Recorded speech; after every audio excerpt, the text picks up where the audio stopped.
For the last 12 hours, I've been asking myself, why have the things that have been happening to me, and why me? For the last 12 hours, it seems like everything has been going to pot. So let me start off. Last night, New Year's Eve, had a great night. Watched the fireworks over Funchal, Madeira, the Guinness World Record New Year's Eve fireworks. Fantastic night. Had a glass of wine, did a little bit of dancing, had a great time. Come 1:30, everything starts to take a downhill spiral, mate. My friend Dennis, who lives in Madeira, offered to take me and Kaz back from Funchal to Caleta, I think this is what it's called, to our house. Which, bearing in mind, is about an hour drive. We're right at the top of the mountains, loads and loads of hills, and it's completely out of the way. No supermarkets, no shops, no pubs, no restaurants, nothing, completely out of the way. And we were absolutely delighted that he was able to take us. So we get into his car about 1:30, start driving. That's what you do when you get into a car. 45 minutes down the line, red light turns on, we're running out of fuel. Bearing in mind, this is an electric car, so not fuel, we're running out of charge. So we're about 15 minutes away at this point, but we cannot carry on, because if we do carry on, we're going to get stranded on the main road and no one wants that. So we turned around at a roundabout and went to the nearest charging point.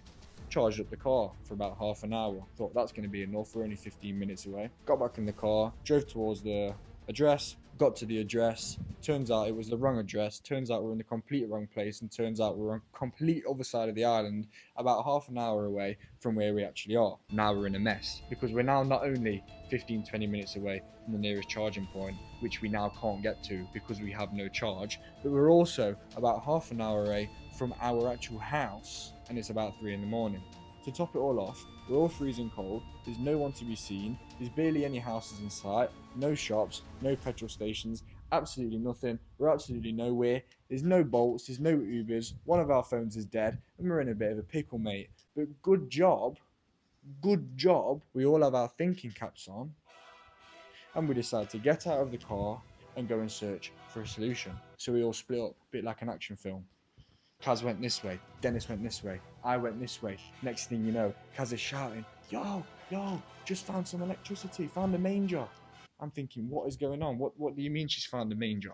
Turns out there's a lit up manger with the whole nativity in play. And there was an extension cable that this nativity was plugged into, which was perfect because we needed an extension cable to charge the car.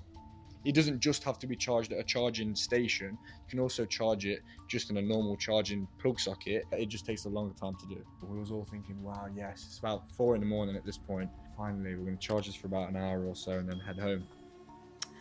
Charge didn't work. So now back to square one. But not only are we now back to square one, we're also a lot colder, a lot more fed up, a lot more tired and complaining a lot more. So we get back into the car and we do the second best thing that we could think of, and that was have a nap. So we had a nap, woke up about 2.5 hours later when the sun rose and we thought we might find people that may be able to help us. Lo and behold, we woke up, the church bells start going off. There's a church around the corner, mate. Church equals mass, mass equals people, people equals plug socket equals charge equals home time equals bedtime equals happy. So anyway, we ended up finding a guy.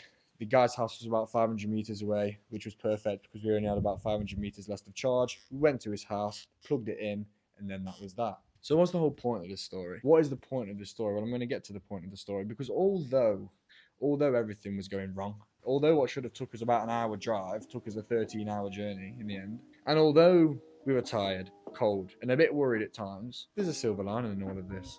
Because within the 13 hours, we had times of laughter. We had time to go for a walk whilst the car was charging. And we had time to go for a walk in a place that we would have never gone for a walk in if this would have never happened.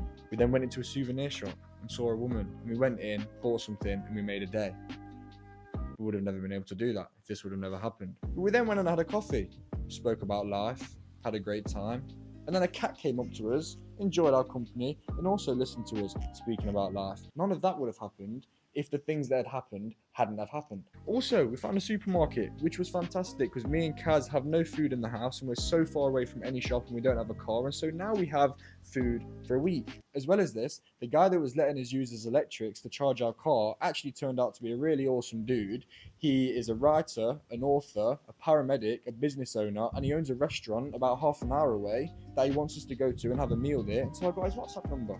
Awesome dude. We were speaking to him for about an hour whilst he was waiting for the car to charge. It was lunchtime at this point, so we went for a meal, went for a coffee, had a great little chat, charged up the car whilst we went for a coffee at the actual charging point, and then we got dropped off back here. But what's the moral of all of this? The moral of all of this is that we tend to always think, why are these bad things happening to me? Why are these things happening to me? Why me? God does things in your life so you can do things in someone else's life. All of those good things that came from this 13-hour journey that should have took an hour would have never have happened if we would have never run out of charge. But it's also up to you to turn these bad things into something positive, to have faith, to remain positive in these times. And with faith, you're always going to end up back to where you need to be. I'm back here right now at my house. Don't get me wrong, I'm tired. I've got to edit this video and I could think of 100 things I'd much rather be doing, but I'm here and we've now got a fridge full of food and a story to tell of how our first day of 2025 went. And so that's the message for today, really. God has a plan for everything, bro. And the bad things in your life that are bad, they're only bad if you think that they're bad and that they're not going to lead anywhere good. You have to keep your head up and understand that God has a plan for everything, and everything has a reason. And there are no coincidences with God. I don't believe in coincidences. This 13-hour journey wasn't a coincidence. We were meant to make people smile, because now then people are going to go and make other people smile, and other people smile, and other people smile, and there's going to be a massive ripple effect. If we would have stayed negative and been negative to 10 people instead of make 10 people smile, them 10 people might have passed it on to another 10 people and another 10 people and another 10 people. What you do has a massive effect, and how you take things has a massive effect. What you give, you get. So that's the message for today. God has a reason for everything. Don't ever doubt God. Have faith and enjoy the moments that absolutely suck.